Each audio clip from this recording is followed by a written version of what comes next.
Good morning, friends. How are you? I'm Sajid Patel, and welcome to my channel. We are going to learn a very important topic, very basic and fundamental topic of functions, English functions. That is tenses. અને ટેન્સીસમાં જોઈએ તો first જે basic tense છે 12 ટેન્સમાંથી basic tense જે પહેલો tense જે છે તે છે સિમ્પલ પ્રેઝન્ટ ટેન્સ. સિમ્પલ ત્રણ ટેન્સીસ આવે છે: simple present tense, simple past tense and simple future tense. તો આપણે સ્પીકિંગના અંદર પણ રાઇટિંગમાં પણ ઘણી જગ્યાએ we face the difficulty to frame sentences. તો જ્યારે આપણે આવા ટેન્સીસને જો બેઝિક બનાવીશું, એના સ્ટ્રક્ચર્સ જો યાદ કરીશું, તો જ આપણે વ્યવસ્થિત સેન્ટેન્સ બોલવામાં પણ ફ્રેમ કરી શકીએ, લખવામાં પણ ફ્રેમ કરી શકીએ અને એક સારી એવી ઇમેજ અથવા સારા માર્ક્સ પરીક્ષાના અંદર મેળવી શકીએ છીએ. અત્યારે મારે તમને ભણાવવાનું, જ્યારે 12મા ધોરણ અને 11, 10, 9, 10 પહેલા ધોરણથી સ્ટાર્ટ કરીએ તો આ બેઝિક ટેન્સ બહુ જ મહત્વનો છે. એ તમને માર્ક્સ અપાવી શકે છે. ડાયરેક્ટ ઇનડાયરેક્ટ સ્પીચ હોય એટલે કે રિપોર્ટેડ સ્પીચ હોય, અથવા તો કોઈ બી પ્રકારનો સેન્ટેન્સ હોય, ક્લોઝિસ હોય, કોઈ પણ જાતના એડવર્બ ક્લોઝિસ હોય, એડજેક્ટિવ ક્લોઝિસ હોય, નાઉન ક્લોઝિસ હોય, તો આ પ્રકારના જો ટેન્સીસના સ્ટ્રક્ચર્સ તમને આવડે, બરાબર, એક્ટિવ પેસિવ વોઇસ હોય, તો આ બધા સ્ટ્રક્ચર્સ ને ક્યાં આગળ કામે લગાડીને તમે સારા એવા ઇફેક્ટિવ સેન્ટેન્સીસને ગ્રામેટિકલી પરફેક્ટ ક્રિએટ કરીને, રીજનરેટ કરીને તમે એનો આઉટકમ મેળવી શકો છો, એનું રિઝલ્ટ મેળવી શકો છો. અહીંયા જોઈએ ફ્રેન્ડ્સ, તો મેં લખ્યું છે કે સિમ્પલ પ્રેઝન્ટ ટેન્સ, એમાં એક ટેબલ નાનું સ્વરૂપ મેં ડ્રો કર્યું છે. અહીંયા લખ્યું છે મેં પર્સન, અહીંયા લખ્યું છે સિંગ્યુલર એટલે કે એકવચન, અહીંયા લખ્યું છે પ્લુરલ, પ્લુરલ એટલે કે બહુવચન. પર્સનના નીચે મેં લખ્યું છે, જોઈ શકો છો, પર્સન એટલે કે ફર્સ્ટ પર્સન, આમ વાંચવાનું, first person, second person and third person, ત્રીજી વ્યક્તિ. અહીં બાજુમાં જોવા જઈએ તો અહીંયા લખ્યું છે મેં આઈ. તો બોલવું હોય તો બોલાય આ રીતે કે આઈ શું છે, વોટ ઇઝ આઈ? તો I is first person singular. I is first person singular એટલે કે આઈ એક પહેલો પુરુષ એકવચન છે. તેવી જ રીતે સામે આવીએ તો વી જુઓ, તો we is first person plural એટલે કે પહેલો પુરુષ બહુવચન છે, એક કરતા વધારે. સેકન્ડમાં જોઈએ તો you is second person singular, you is second person singular. જ્યારે બીજું પણ યુ છે તો you is second person plural. સાહેબ આ બંને વચ્ચેનો ડિફરન્સ શું? જ્યારે મેં કહું છું કે યુ, એક્સ નામની વ્યક્તિને કહું છું કે you just go and get me a glass of water, કે જા અને મને પાણીનો ગ્લાસ પીવડાવ, એક વ્યક્તિને કહું છું. પછી બીજું એક ઇન્સ્ટ્રક્શન આપું છું કે you have to do your homework after this class, after the school પછી તમારે હોમવર્ક કરવાનું છે. એટલે હું પછી એક વ્યક્તિને નહીં કહેતો હોય, ત્યારે મેં બહુવચનના અનુસંધાનમાં કહેતો હશે એક કરતા વધારે વ્યક્તિઓને ઇન્સ્ટ્રક્શન આપો છે, that is second you. એટલા માટે એને પ્લુરલ તરીકે you can count. જ્યારે આપણે સિમ્પલ પ્રેઝન્ટ ટેન્સ ભણતા હોઈએ તો સૌથી મહત્વની બાબત છે તે આ એરિયા છે કે જ્યાં થોડું ધ્યાન રાખવું પડે. હી, શી, ઇટ, આ ત્રણ, હી, શી, હી એટલે પુરુષ માટે વપરાય, પુરુષની જગ્યાએ, શી સ્ત્રીની જગ્યાએ, ઇટ એટલે કે નિર્જીવ વસ્તુ તો પ્રાણીની જગ્યાએ વપરાય છે. એટલે કે થર્ડ પર્સન સિંગ્યુલર્સ. અને ધે જે છે they is third person plural એટલે કે આ બધા એકી સાથે મળીને ત્યાં એક કામ કરતા હોય તો એના માટે અમે ધે યુઝ કરી શકું છું. તો આ બધા શું થયા friends? I, we, you, he, she, it, they. આ બધા થયા પર્સનલ પ્રોનાઉન્સ એટલે કે વ્યક્તિવાચક સર્વનામો. એટલે કે વ્યક્તિની જગ્યાએ, કોઈ વ્યક્તિની જગ્યાએ વપરાતા શબ્દોને વ્યક્તિવાચક સર્વનામ કહી શકાય. દાખલા તરીકે આઈ, મારું નામ સાજિદ છે, તો મેં સાજિદ નહીં કહું કે આઈ બોલીશ ભાઈ કે આઈ એમ અ ટીચર. હું એમ નહીં બોલું કે સાજિદ ઇઝ અ ટીચર, પણ મારું પોતાની જાતને હું આઈડેન્ટિફાઈ કરતો હોઈશ તો આઈ વપરાશ, રાઈટ? તો હવે ઉદાહરણમાં ટાઈપ બેઝ નહીં કરીએ, આ બધા સબ્જેક્ટ્સ છે, ડુઅર ઓફ ધ એક્શન્સ છે, રાઈટ? કાર્ય કરનાર જે છે તે આ બધા છે, I we you you we she it they ને લઈશું. તો બેઝિક સ્ટેન્સમાં જો અત્યારે આ સમજી લઈશું તો આગળના બધા સ્ટેન્સીસમાં તમારે વધારે વિચારવું નહીં પડે અને સેન્ટેન્સ ફ્રેમ કરવામાં તકલીફ નહીં પડે. તો સિમ્પલ પ્રેઝન્ટ ટેન્સ એટલે શું એનું આઈડેન્ટિફિકેશન મેળવીએ કે સિમ્પલ પ્રેઝન્ટ ટેન્સ એટલે કે એવો ટેન્સ કે જે એવી વાક્ય રચના, એને વાક્ય રચના કહીશું, ટેન્સ ઓછો કહીશું.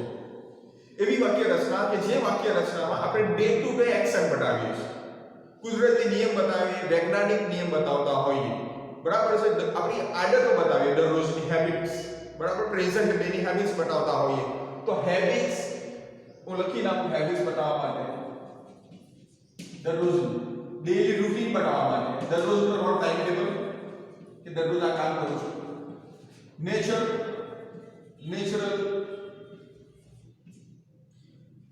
જે હેપનિંગ્સ છે તે બતાવવા માટે, નેચરલ હેપનિંગ્સ. દાખલા તરીકે સૂર્ય પૂર્વમાં ઉગે છે એટલે sun rises in the east and sun sets in the west, like that. પછી સાયન્ટિફિક લો બતાવવા માટે, સાયન્ટિફિક લો અથવા રૂલ્સ. દાખલા તરીકે મારે કેવું હોય, પાણી 100 ડિગ્રી સેલ્સિયસ ના ઉપર ઉકળે છે, કે water boils at 100% degree Celsius, right? 100 degree Celsius. પછી મેથેમેટિકલ લો,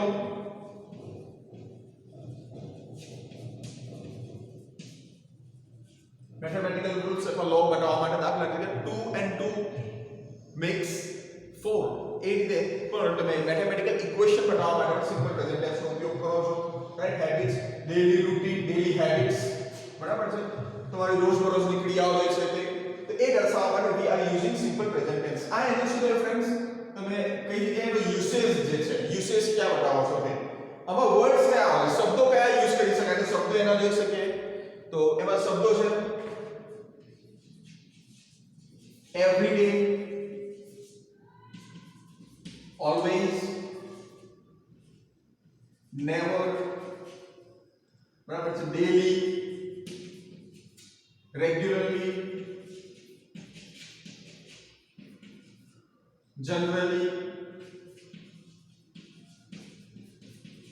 usually, કેટલી વાર frequently વપરાય છે,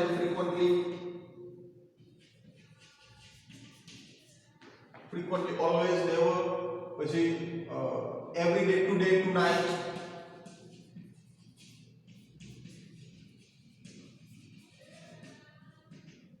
બરાબર?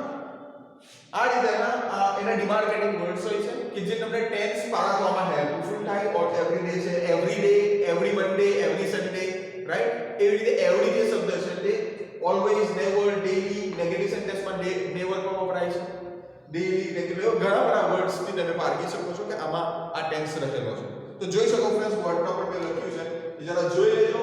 મેં આ પર્સનલ પ્રોનાઉન લખ્યા છે, યુસેજ એની કઈ જગ્યાએ વપરાય છે તે, અને એમાં શબ્દોનો ઇસ્તેમાલ કેવો થાય. આના પછી આપણે એનું સ્ટ્રક્ચર જોવા જઈ રહ્યા છે. પહેલા આને ધ્યાનથી જોઈ લો.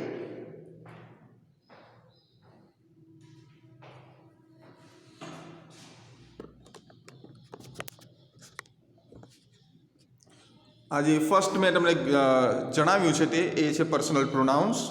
આઈ, we, you, you, he, she, it, they એ સબ્જેક્ટ તરીકે પણ કામ કરે. આ habits, daily routine, natural happening, scientific law, mathematical laws, right, એ બધા દર્શાવવા માટે પણ સિમ્પલ પ્રેઝન્ટ ટેન્સ, અને એમાં આ પ્રકારના શબ્દો તમે જોઈ શકો છો સેન્ટેન્સમાં. હવે પછી આપણે સરસ મજાનું એનું એક નાનું સરખું સ્ટ્રક્ચર છે, એને આપણે જોઈ લઈએ. તો સ્ટ્રક્ચર્સમાં હું આને સાફ કરી નાખીશ. આપણે પર્સનલ પ્રોનાઉન્સ ના જે ટેબલ છે એ રહેવા દઈએ છે. નાઉ let's see what happened.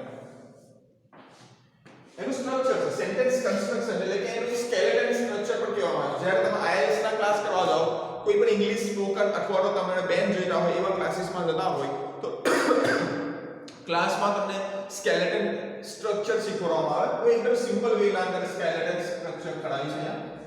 Subject એટલે કે doer of action, doer of the action એટલે કે આ કામ કરનાર, બરાબર. અને પછી આવશે પ્લસ કરીને લખીશું વર્બ, અને વર્બ કયો હશે? V1 હશે. અહીંયા યાદ રાખો V1 નો મતલબ થાય છે ક્રિયાપદનું પ્રથમ રૂપ, અને છેલ્લે આવશે ઓબ્જેક્ટ. ઓબ્જેક્ટ આવશે છેલ્લે, એટલે કે કર્મ. આ ત્રણ ખાલી એટલું યાદ રાખવાનું કે અહીંયાથી મેં s લઈશ, અહીંયાથી v લઈશ અને o લઈશ, એટલે અહીંયા મારું સ્ટ્રક્ચર બનશે s v1 o. આ મારું સિમ્પલ પ્રેઝન્ટ ટેન્સ નું વાક્ય રચના છે, બરાબર. આ વાક્ય રચના પ્રમાણે જ ચાલવાનું, આ ભૂલાવી ન જોઈએ. સિમ્પલ પ્રેઝન્ટ ટેન્સ ની વાક્ય રચના. હવે સબ્જેક્ટ આમાંથી તમે કોઈ પણ લઈ શકો છો, આમાંથી કોઈ પણ લઈ શકો છો, પરંતુ અહીંયા એક નિયમ બીજો યાદ રાખવો પડે. એક નિયમ સિમ્પલ પ્રેઝન્ટ ટેન્સ માં કે જ્યારે સબ્જેક્ટની પોઝિશન પર એટલે કે સબ્જેક્ટ તરીકે he she કે it એટલે કે થર્ડ પર્સન સિંગ્યુલર હોય, એટલે કે જો સબ્જેક્ટ થર્ડ પર્સન સિંગ્યુલર હોય તો આ ક્રિયાપદ જે છે આપણો ક્રિયાપદ, એની પાછળ પ્રત્યય લાગે છે s અથવા તો es લાગે છે. આટલું ખાલી ધ્યાન રાખવાનું. ક્યારે? જ્યારે સબ્જેક્ટ થર્ડ પર્સન સિંગ્યુલર હોય તો ક્રિયાપદની પાછળ s અથવા es લાગે છે, બરાબર છે. તો દાખલા તરીકે મારે એમ કહેવું હોય કે રમેશ દરરોજ સ્કૂલ આવે છે, રાઈટ?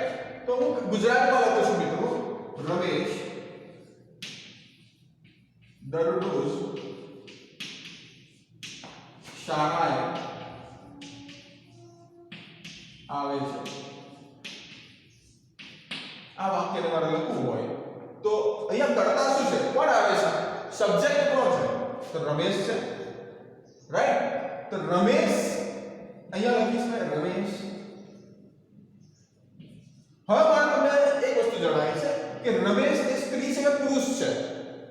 તો નેચરલી તમે કહેશો કે પુરુષ, પુલ્લિંગ કહેવાય, રાઈટ? છોકરાનું નામ છે. હવે રમેશના સ્થાને મારે રમેશ ન લખવું હોય, એની જગ્યાએ કોઈ બીજો શબ્દ લખવો હોય તો શું કહેવાય? કયો લખીશ? હી લખી શકાય. એટલે કે આને એટલા માટે કહેવાય છે કે પર્સનલ પ્રોનાઉન કે નામની જગ્યાએ વપરાતો શબ્દ સર્વનામ. આને વ્યક્તિવાચક સર્વનામ કહેવાય છે. વ્યક્તિવાચક એટલે કે છોકરો છે, જાતિવાચક પણ કહી શકાય, રાઈટ? તો હી અને યુઝ કરી શકો એટલે હી જોઈએ આપણે વિચારી હી, તો હી એ શું છે? થર્ડ પર્સન સિંગ્યુલર, એટલે થર્ડ પર્સન સિંગ્યુલર છે રમેશ. વાક્ય એવું કહે છે, આનો નિયમ એવું કહે છે કે જો સબ્જેક્ટ થર્ડ પર્સન સિંગ્યુલર હોય તો ક્રિયાપદની પાછળ s કે es લાગે છે. તો પહેલા વાક્યને આપણે ઇંગ્લિશમાં બનાવવું પડે. તો રમેશ દરરોજ સ્કૂલે આવે છે, તો આપણે આવે છે એને કહીએ કમ, રાઈટ? હવે તો ગુજરાતીમાં ટ્રાન્સલેશન કરવું હોય તો કોઈ વાક્ય જોઈ લેવાનું, કરતા પહેલા લખી દેવાનું અને પાછળથી આવવાનું. પાછળથી ટ્રાન્સલેશન. હાલાકી કોઈ નિયમ નથી, એવો કોઈ નિયમ નથી, પણ મેં તમને જણાવું છું. તો રમેશ આવવાનો મતલબ થાય છે કમ. આવવાનો શું કહેવાય? કમ. તો મેં અહીંયા લખીશ રમેશ એ આપણો સબ્જેક્ટ થયો, તો v શું થયું? v1 કમ. હવે નિયમ આપણને એવું કહે છે કે જો થર્ડ પર્સન સિંગ્યુલર હોય, એક વચન જ છે ને, રમેશ વધારે નથી, તો રમેશ એક વચન છે, તો એની પાછળ s કે es પ્રત્યય લાગે. અહીંયા મેં લખીશ પ્રત્યય s. રમેશ કમ્સ. ક્યાં આવે છે? આ થઈ ગયું કમ્સ આવે છે. કમ્સ શાળાએ આવે છે, એટલે comes to school. Comes to school. દરરોજ ને છેલ્લે લઈ જઈએ તો એવરી ડે.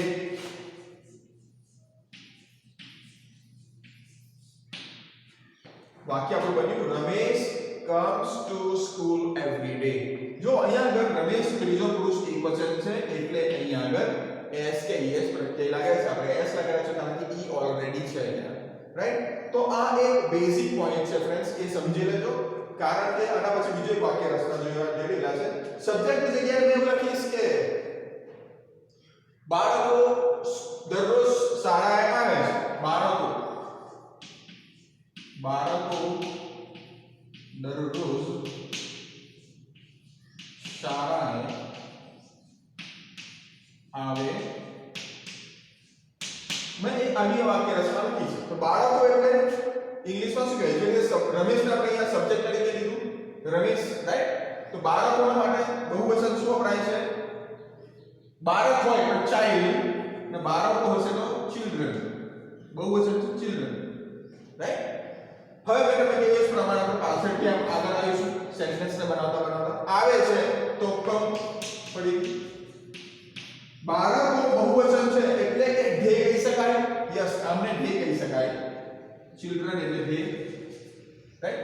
ધેની સાથે એવો કોઈ નિયમ નથી સિમ્પલ પ્રેઝન્ટ ટેન્સમાં કે એસ કે એસ લગાવો. ફક્ત નિયમ છે થર્ડ પર્સન સિંગ્યુલર હોય તો જ આપણે ક્રિયાપદની પાછળ એસ કે એસ લગાડી શકીએ. બાળકો જે છે અહીંયા આગળ તો આપણે અહીંયા કમર લઈશું,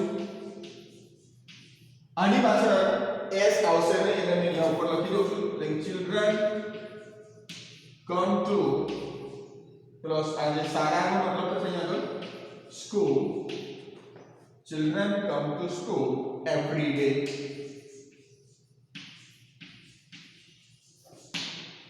તો મિત્રો તમે જોઈ ગયા છો કે આ પ્રકારે you can create the sentence, બરાબર છે? અને આ ઇનડાયરેક્ટ ઓબ્જેક્ટ છે એટલે ટૂંકી લખ્યું છે, બરાબર? બાકી ડાયરેક્ટ તમે એ ઓબ્જેક્ટ ને લખી શકો છો ઓબ્જેક્ટ તરીકે. એ આપણે આવનાર પીરિયડમાં જોઈશું ફ્રેન્ડ્સ કે કઈ રીતે બીજા સેન્ટેન્સ ફ્રેમ થાય છે સિમ્પલ પ્રેઝન્ટ ટેન્સમાં, એના નેગેટિવ વાક્ય રચના કેવી છે, પોઝિટિવ એફર્મેટિવ કેવી છે, રાઈટ? પછી WH વાળા પ્રશ્નો કયા, રેટોરિક ક્વેશ્ચન્સ કયા, એ રીતે આપણે ગ્રામરના ટોપિક જોઈશું નેક્સ્ટ જ્યારે મળીશું ત્યારે, અને સિમ્પલ પ્રેઝન્ટ ટેન્સનો વધારે અભ્યાસ કરીશું.